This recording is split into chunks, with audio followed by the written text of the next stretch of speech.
Boa noite a todos. Estamos aqui mais uma vez no nosso encontro para a reflexão sobre o Evangelho segundo o Espiritismo. E como sempre, no início das nossas atividades, é sempre bom iniciar com uma prece. Eu convido a todos então para que nós possamos fechar os nossos olhos, elevar o nosso pensamento até o Mestre Jesus e fazer a oração que Ele nos deixou há mais de 2000 anos. Pai nosso que estás nos céus, santificado seja o Teu nome. Venha a nós o Teu reino, seja feita a Tua vontade, assim na terra como em qualquer parte do universo. O pão nosso de cada dia dai-nos hoje, amanhã e sempre. Perdoai as nossas ofensas, assim como perdoamos aos nossos ofensores, e não nos deixes cairmos em tentações, mas livra-nos de todas elas, que a maior delas é andarmos afastados de Ti, Senhor. Assim seja. Muito bem. Para essa noite, o tema escolhido é do Evangelho segundo o Espiritismo, capítulo 5, Bem-aventurados os aflitos, o item Motivos de resignação. Ele inicia: Bem-aventurados os aflitos, pois que serão consolados. É uma fala de Jesus, e todas as falas de Jesus, elas têm sempre o objetivo de consolo, de esclarecimento, de trazer a paz e de mostrar para a gente os verdadeiros valores. Quem são os aflitos? O que são as aflições? Nós sabemos que nós vivemos num mundo de provas e expiações, e nem sempre nós conseguimos distinguir o que é uma prova e o que é uma expiação. Conceitualmente, as provas são testes pelos quais nós passamos para verificar se nós realmente aprendemos, para verificar qual a escolha que nós faremos através dos aprendizados que nós já tivemos, se faremos a escolha do caminho certo, a alternativa correta.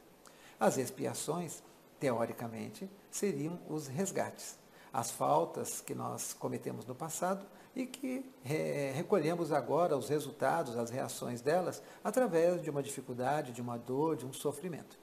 Só que no nosso dia a dia, graças ao esquecimento que nós temos do passado, nós nunca sabemos se aquilo que nós estamos passando é uma prova, um teste, ou é uma expiação, um resgate.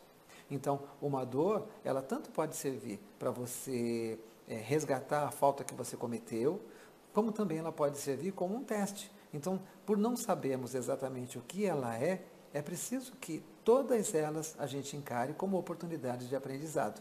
Não podemos encarar como punição, não podemos encarar como se fosse algo de ruim que está nos acontecendo por causa de um mal que nós já fizemos. Todas as situações, elas devem ser analisadas como situações de aprendizado, situações de teste. Se nós ficarmos imaginando que tudo aquilo que nos acontece na vida é simplesmente uma punição pelos nossos erros que nós temos que passar, praticamente nós vamos imaginar que tudo é sofrimento e que Deus castiga, que Deus pune, e na verdade Deus não faz isso. Jesus, quando iniciou a prece, nos mostrando um Deus de amor, falando Pai Nosso, significa que um pai não vai punir. O amor do pai, ele é muito forte e a tendência dele é educar. E principalmente Deus, que tem o amor acima de todos os amores que nós conhecemos, não é? A fagulha de amor que nós temos no exemplo do amor das mães é o mais próximo do amor de Deus, e a gente percebe a força que ele tem. Então, se Deus é amor, com certeza ele não pune nenhum de nós. O que na verdade ele quer é que nós aprendamos. Nós, infelizmente, na nossa educação de pais ainda materialistas, nós acabamos muitas vezes não educando da maneira correta, porque quando é necessário que o nosso filho aprenda alguma coisa através da dificuldade, nós tomamos a frente e resolvemos o problema. Nós vamos lá, nós consertamos as coisas, nós pagamos parcelado a dívida e sempre estamos tomando a frente deles. E isso não é educar. O que Deus faz conosco é que é verdadeiramente educar, porque cada um de nós paga as próprias dívidas que assume. Então, há uma frase que roda na internet que diz o seguinte: na natureza não existem prêmios nem punições, apenas consequências. Então, tudo aquilo que nós passamos de bom ou de ruim são consequências de escolhas, de atos que nós fizemos, ou nesta ou numa oportunidade anterior. ou talvez seja também consequência dos atos de outras pessoas. Então, os nossos dirigentes, os governantes, os nossos presidentes das empresas e todas as pessoas que têm algum tipo de poder de decisão e que nós temos contato com elas, elas podem influenciar na nossa vida. As decisões delas podem influenciar na nossa vida. E num primeiro momento, às vezes uma coisa pode parecer para a gente uma dor, uma dificuldade, e com o passar do tempo ela passa a ser uma coisa que a gente percebe que, puxa vida, ainda bem que eu passei por aquilo porque foi bom. Com a visão que nós temos da vida espiritual, acontece a mesma coisa. Enquanto estamos aqui, nesse espacinho de tempo, nesse corpinho de carne, passando pelas dificuldades do dia a dia, dificuldades materiais, dificuldades sentimentais, espirituais, normalmente nós achamos que o nosso sofrimento, que a nossa dor são coisas absurdas. Quando chegamos no plano espiritual, quando chegamos na verdadeira vida e percebemos que aquilo ali tudo é transitório, que na verdade 100 anos de idade corresponde a um nozinho numa linha infinita, como diz no Livro dos Espíritos, então tudo muda de figura para a gente. E aí, continuando no texto, uma das coisas que nós precisamos, né, para você poder ser consolado nas suas aflições, para você se libertar das suas aflições, é necessário que a gente consiga se libertar das coisas que nos causam aflições. E normalmente as coisas que mais nos causam aflições são as mágoas causadas pelas pessoas que nós ofendemos ou que nos ofendem, e algumas coisas ligadas também aos valores, às paixões materiais que nós costumamos armazenar. Então, os prazeres, né, as paixões pelos vícios, né, a bebida, o fumo, as drogas, o excesso de comida e todas essas outras coisas, os outros tipos de vícios, né, que são mais emocionais, mais de hábitos, de costumes, de atitudes, né, que são as piadas, as brincadeiras, o desrespeito com as pessoas, as chacotas, o cinismo, o sarcasmo e tantas outras coisas que também causam transtornos nas pessoas, que refletem depois na mágoa que elas guardam para a gente, mas todas essas situações estão sempre vinculadas a um dos sentimentos mais inferiores que nós temos em nós, que nós julgamos superior, mas que na verdade é um dos sentimentos mais inferiores, que é o orgulho. O orgulho é um dos sentimentos piores que nós temos dentro de nós, porque o orgulho, ele nos faz agir de determinadas formas que só causam dores e aflições para nós e para as outras pessoas também. Alimentamos ele porque nós transformamos numa qualidade. O orgulhoso, a pessoa que não leva desaforo para casa, a pessoa que resolve tudo, a pessoa que toma a frente e não deixa ninguém pisar por cima dela e assim por diante. Vinculado ainda àquela antiga lei do talião, do olho por olho, dente por dente, né? Então, nós continuamos alimentando esse nosso orgulho, continuamos ainda fazendo as coisas de maneira que magoamos as pessoas e também deixamos que as pessoas nos magoem. Quer dizer, não deixamos, né? Porque assim, ninguém tem o poder de nos magoar. Infelizmente, nós é que interpretamos as coisas de maneira errada e transformamos aquelas coisas todas. E aí, tem uma historinha até que o pessoal conta, né? Que é por causa desse orgulho todo, muitas vezes, nós lutamos muito pela nossa razão. Começamos muitas vezes uma discussão, uma briga por um assunto sério, por pontos de vista divergentes, mas às vezes percebemos que estamos perdendo a argumentação, porque realmente a outra argumentação está correta, então nós começamos a distorcer, nós começamos a criticar as pessoas, julgar as pessoas, falar que elas são assim mesmo, que elas fazem isso, que elas fazem aquilo e tal.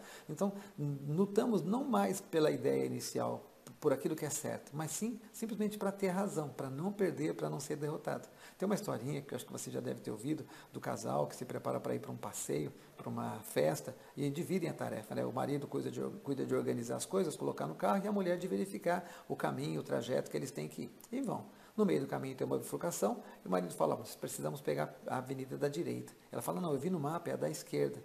E aí conversam, acaba pegando a da direita mesmo. No metade do caminho, quando ele pega a da direita, ele percebe que estava errado. Ele fala, caramba, né? E pega uma avenida errada. Ela falou, eu te falei lá atrás que tinha que ser pela outra, né? Falou, pô, mas você tinha tanta certeza, por que você não insistiu? Ela falou assim, olha, porque se acontecesse isso, a gente ia ficar magoado, chateado, ia brigar, ia chegar na festa, tudo um cara de emburrado um com o outro, e entre ser feliz e ter razão, eu prefiro ser feliz.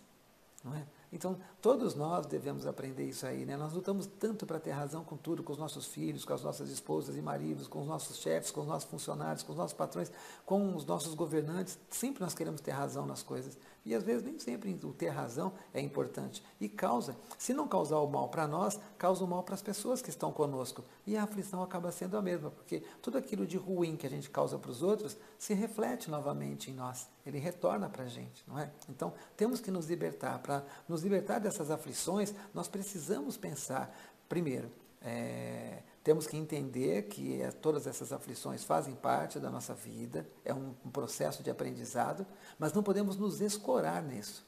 Não é uma muleta onde eu posso me encostar e falar faz parte do meu grau de evolução, numa outra vida, quer dizer, ficar empurrando tudo para o futuro. Nós temos que lutar para que a gente consiga fazer essas coisas todas no presente. E não, se conseguirmos, né, transformar tudo da noite para o dia sem a necessidade de Jesus aparecer na nossa frente na estrada de Damasco, com certeza seria bom. Mas sabemos que assim, precisamos do auto-perdão para entender essas dificuldades pelas quais nós vamos passar, que vamos tropeçar algumas vezes, mas que com certeza vamos superar.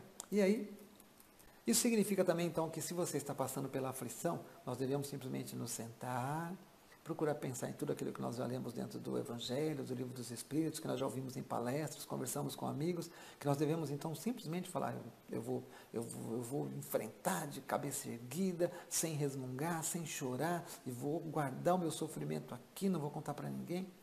Não é bem assim que quer dizer a passagem. Tudo aquilo que nós pudermos fazer para aliviar o nosso sofrimento, tudo aquilo que nós pudermos fazer para mudar a situação na qual nós estamos, ela deve ser feita. Desde que você não magoe ninguém, desde que no processo de você buscar aquilo que você deseja, de você se libertar daquilo que está te fazendo mal, você não cause prejuízo para outra pessoa, você deve lutar para fazer. Se você veio aleijado de uma perna e surge uma oportunidade de fazer uma cirurgia e essa cirurgia pode fazer você voltar a andar normalmente, você tem que fazer. Se você tem uma outra expiação da cegueira e surge uma oportunidade de você voltar a enxergar, você tem que fazer também.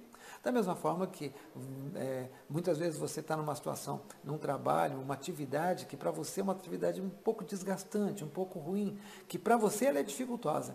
Mas para outras pessoas essa atividade causa um bem. Então, de repente, vale a pena você continuar naquela atividade porque você não foi para ali por acaso. Às vezes, nós somos colocados em determinados caminhos para a gente cumprir determinadas tarefas e essas tarefas fazem parte da trajetória que nós estabelecemos. Mas sempre surgirão as dificuldades. E nas primeiras dificuldades a gente acaba desistindo. Hoje sempre nós vemos textos de autoajuda, nós vemos muitas palestras, né, falando da necessidade de você buscar a sua felicidade, a sua alegria. E muitas vezes essa busca incessante de felicidade, felicidade, felicidade, sua alegria, sua alegria, sua alegria, a gente não encontra ela em nada. A sua alegria acaba sendo tentar buscar um carro porque você não tem e depois você tem o carro e não é aquilo.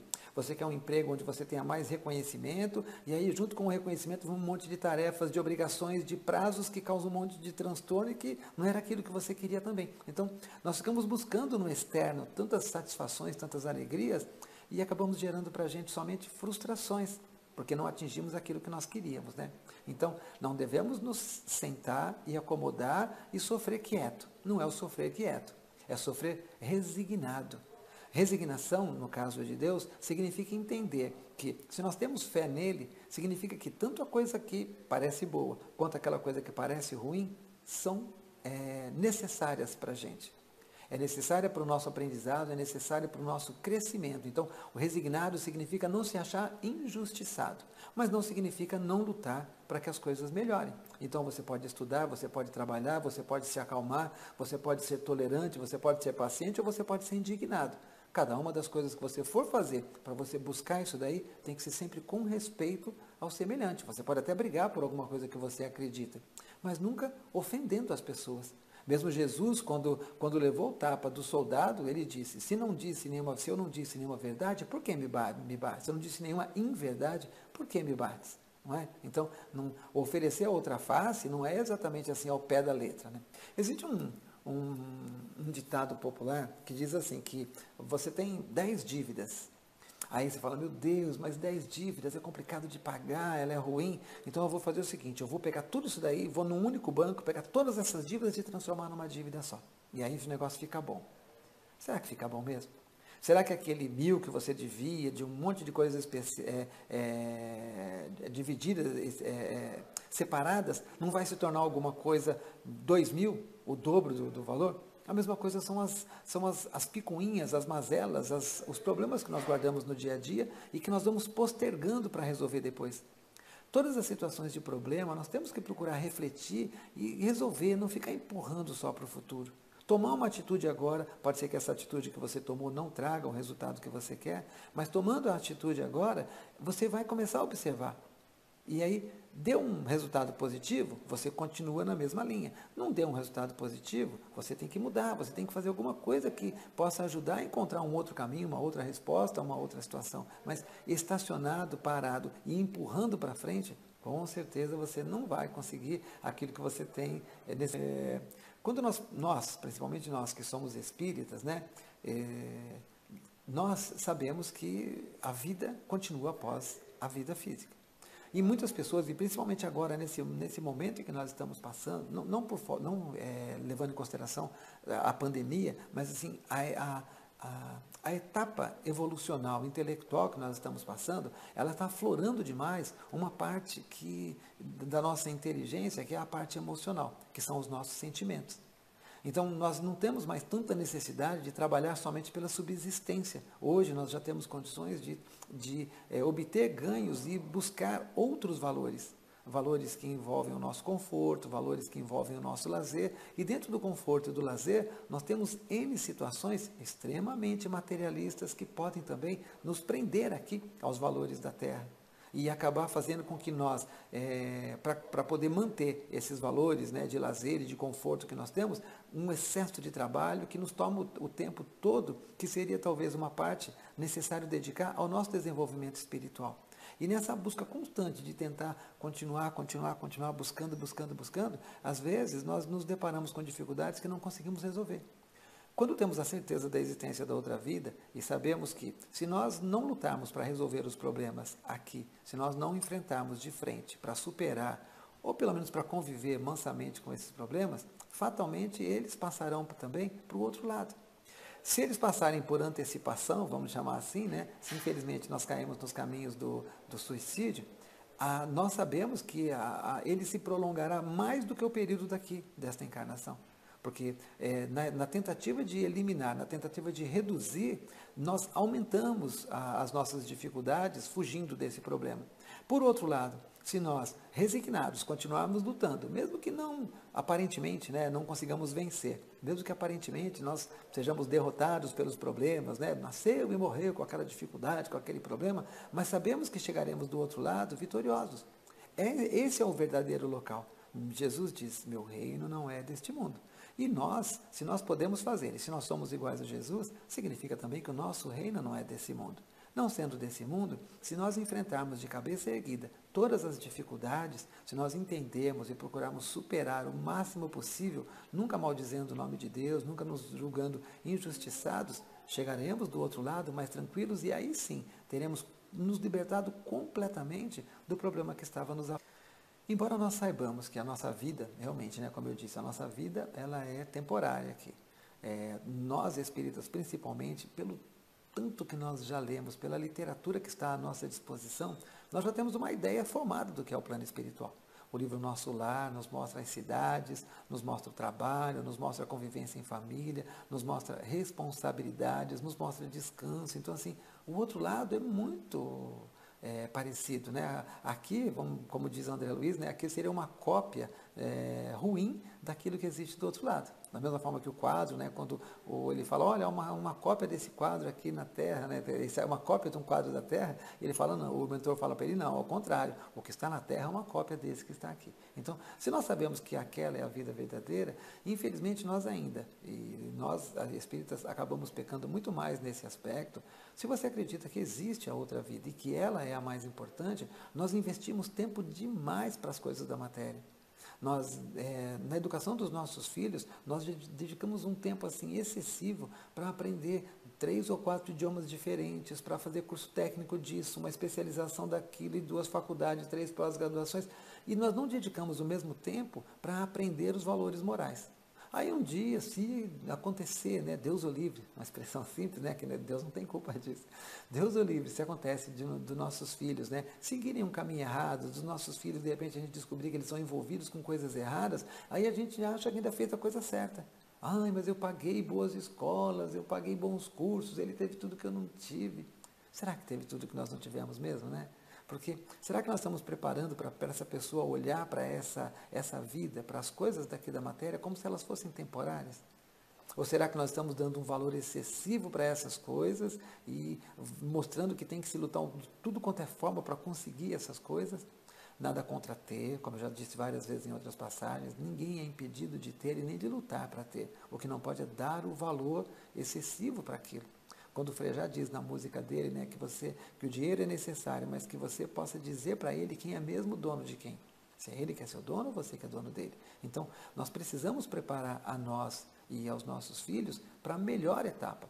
Podemos estudar sim, podemos fazer pós-graduação sim, mestrado sim, doutorado, pós-doutorado, livre docência, aquilo que você achar que é importante você fazer, é importante fazer, mas desde que ele esteja equilibrado dentro de valores morais. Todas essas coisas que você buscar, você tem que buscar dentro delas qual a parte em que ela pode trazer um benefício para você e para o seu semelhante. Não adianta a gente só valorizar as coisas da matéria. Então é preciso nos prepararmos. Nós sabemos que isso daqui é transitório.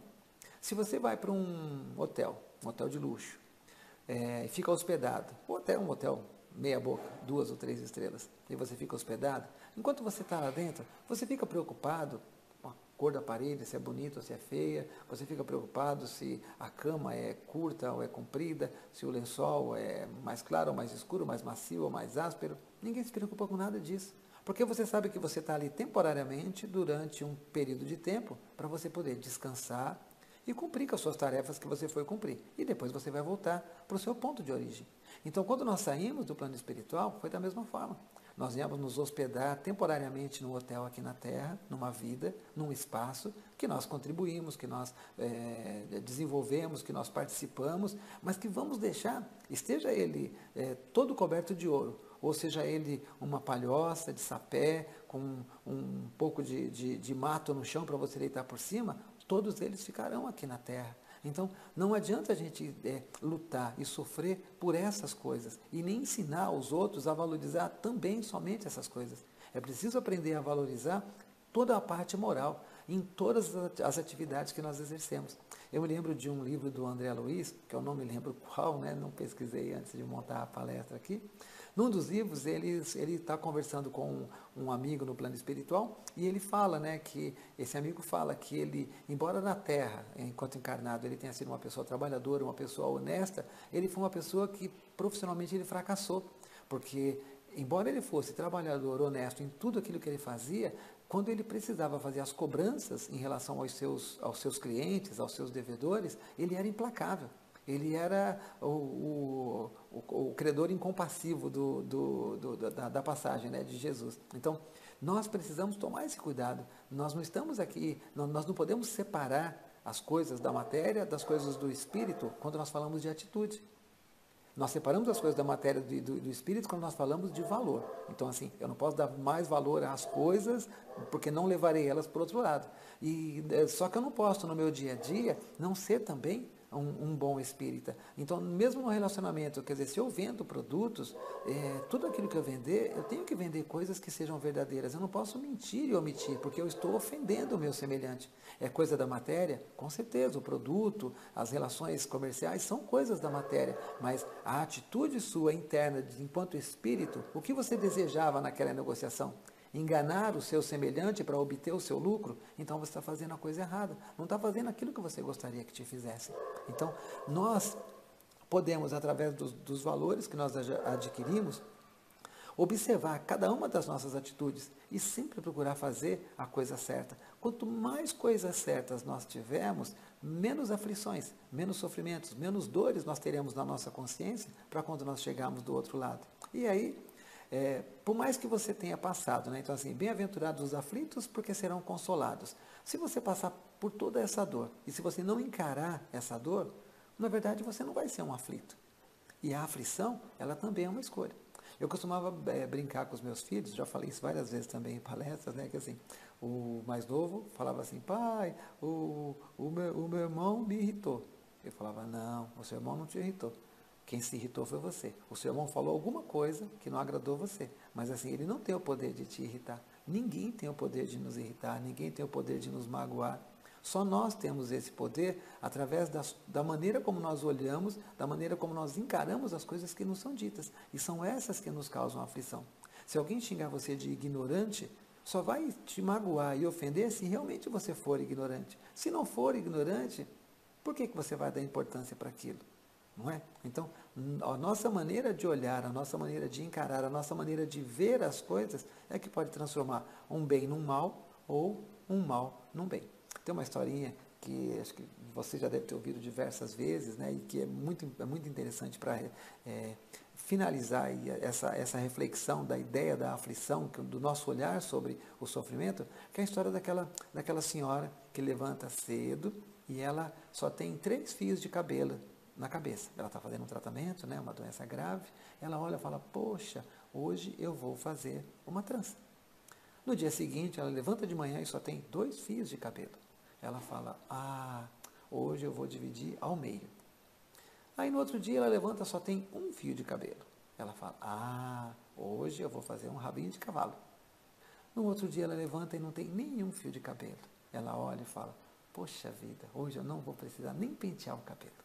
Então, todos nós, né, levantemos de manhã e procuremos pensar, né, o que tem de bom no meu dia de hoje, né? E mesmo aquilo que não parecer tão bom, não é? Procure olhar o lado cheio do copo, né? Não procure olhar o lado vazio do copo. Eu agradeço a todos, né, pela oportunidade e para encerrar a nossa fala da noite, eu gostaria de também fazer uma prece, né?